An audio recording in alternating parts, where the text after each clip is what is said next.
Mesdames, Messieurs, bonjour et bienvenue sur notre chaîne YouTube.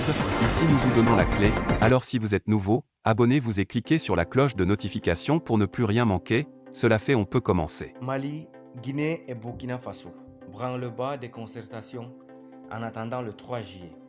2 semaines après sa première visite au Burkina Faso en qualité de médiateur de la CEDEAO, Mahamadou Issoufou, l'ancien président nigérien, est attendu de nouveau aujourd'hui à Ouagadougou, à 48 heures d'un nouveau sommet de l'organisation régionale, avec pour principal sujet à l'ordre du jour le retour à une vie constitutionnelle normale au Mali, en Guinée et au Burkina.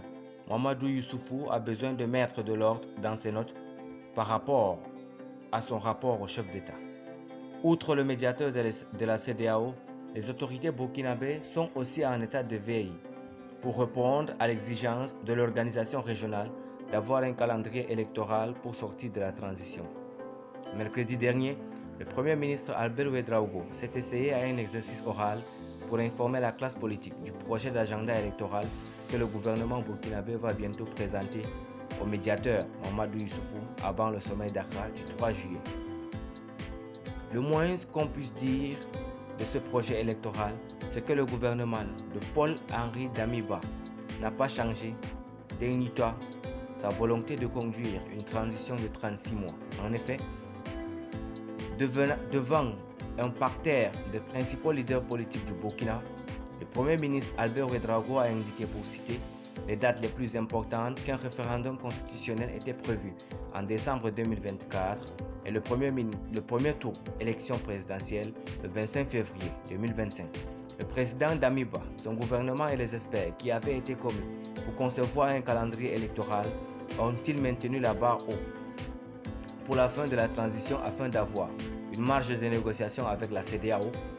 Quoi qu'il en soit, il y a une grogne d'une partie de la classe politique, notamment l'ancienne majorité, qui dénonce son exclusion de la conception du chronogramme de sortie de transition par la voix du président du Mouvement du Peuple pour le Progrès, MPP.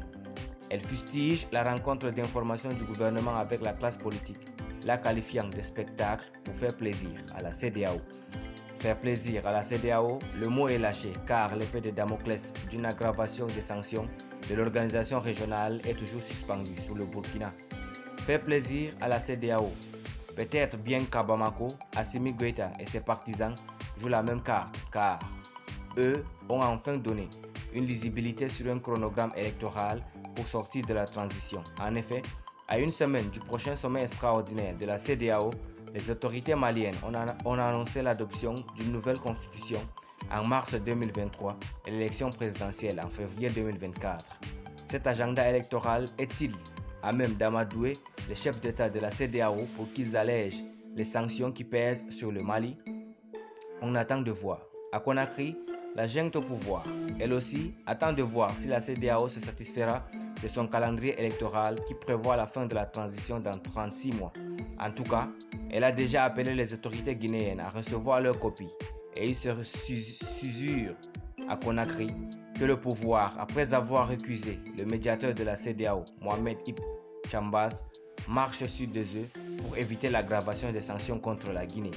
En somme, de Ouagadougou à Conakry, en passant par Bamako, les pouvoirs kaki en mode calendrier électoral, les uns pour éviter les sanctions plus lourdes, l'autre pour espérer un allègement de ces peines.